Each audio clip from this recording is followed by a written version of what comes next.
My name, my name is my name is Bishop Nicholas Holland from Lord Jesus Christ Community Baptist Church. That I want to make a final announcement that involves my final decision. Starting on the night of November 4th, 2022, I will officially make an economic transition back to the church full time after my administrative leave. It it means no second employment or income. I do still have limited authority, but under my pretty much under my administrative lead to manage operation because it got right now I'm not able to, I wasn't able to find somebody like an interim senior pastor to serve in my place to serve in my place to perform my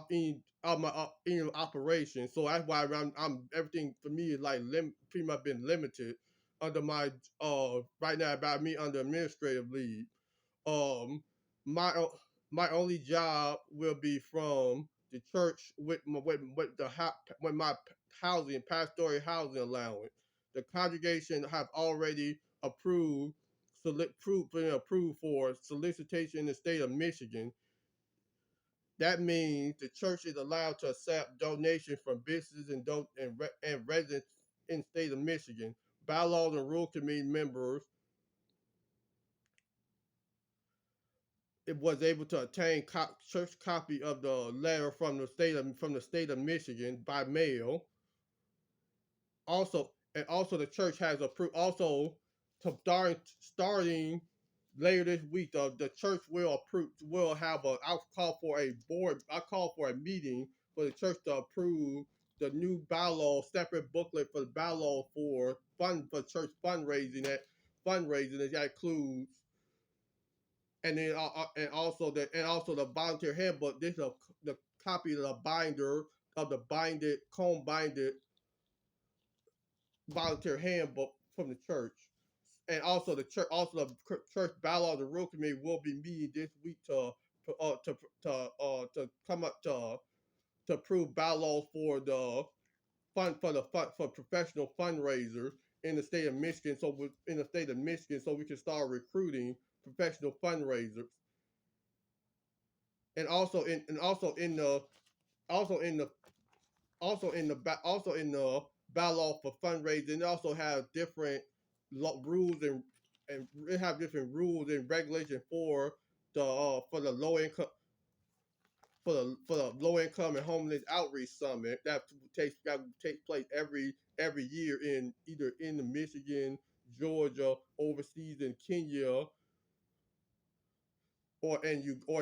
Uganda. Mean that I like to have the outreach, the low income and homeless outreach summit take place in Kenya at the new church that I like to that the, I'll be committed to help fix up so I can start hosting services there in uh, outside of Nairobi, located outside of Nairobi, and also the church also the bylaw for fundraising also includes like the information for the workshop that will take the rules and everything that and the description for the rules and regulations for like the workshop that will take place at the summit, along with the weekly and also the bylaws also include the rules and regulations for the weekly bingo fundraisers. Means that it was explained in the bylaw that the weekly bingo fundraiser will not be a gambling event. It would be more of more like a community development event that will fund social services and will offer prizes but not money or like as a gambling event. And also the bylaws include rules and everything and bylaw for our weekly karaoke nights. That and also the bylaws for each event includes rules and regulations for sponsorship. So it means that sponsorship that's received will not be used for travel or anything for special guests. They will be asked for special guests, like for people been asking people like me in the past from the church in the past. So and also I explained rules and regulations for ticket prices for events, and then it also includes rules and regulations for like the and information for like the homelessness prevention roundtable meetings, along with the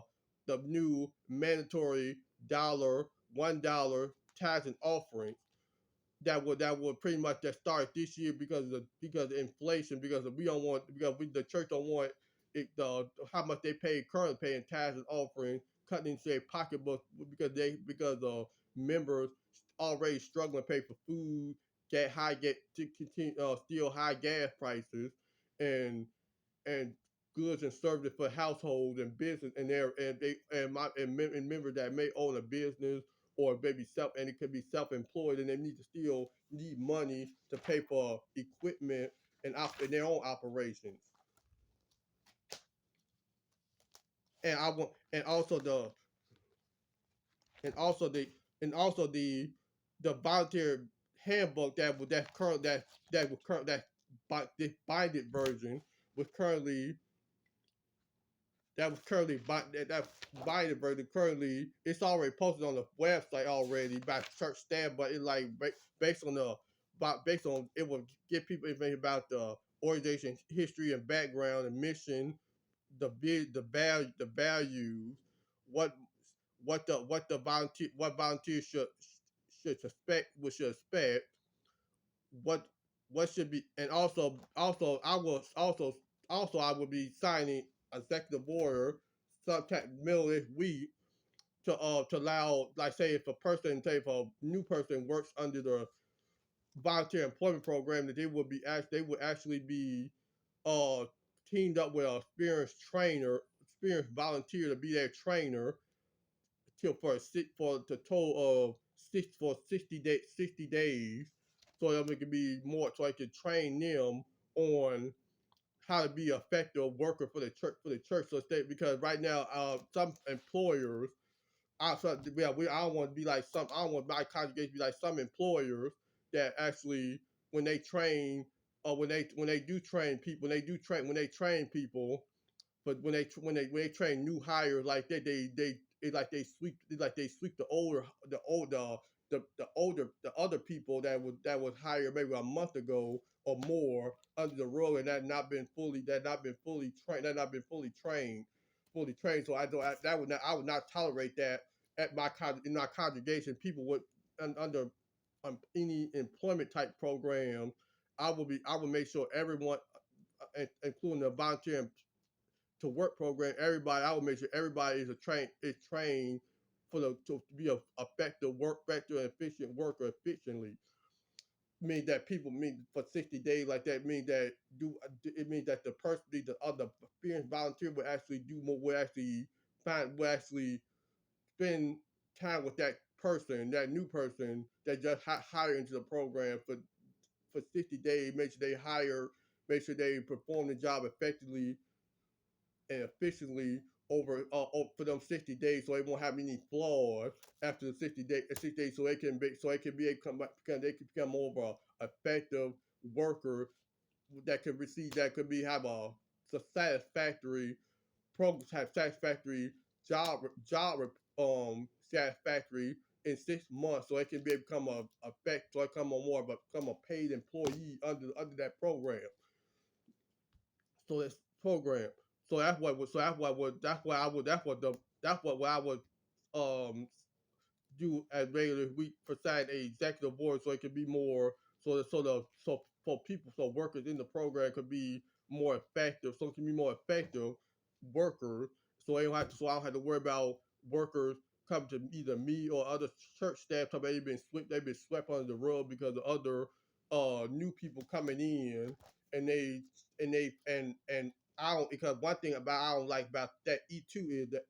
one thing I don't like about that too is I don't like to provide people. I don't like workers. I like workers to be treated equally. Not I like workers to be treated equally. Not certain individuals showing favoritism to people,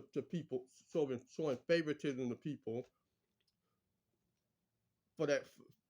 for people like that, and then sweeping other people that been on the job for like maybe a month or more under the rug without they being the trainer effectively in an efficient way. So that's what, and also the church, also the also the I've been effectively expanding the church bookkeeping and treasury and cookkeeping team based on the to meet the growth of the congregation, growth of the congregation,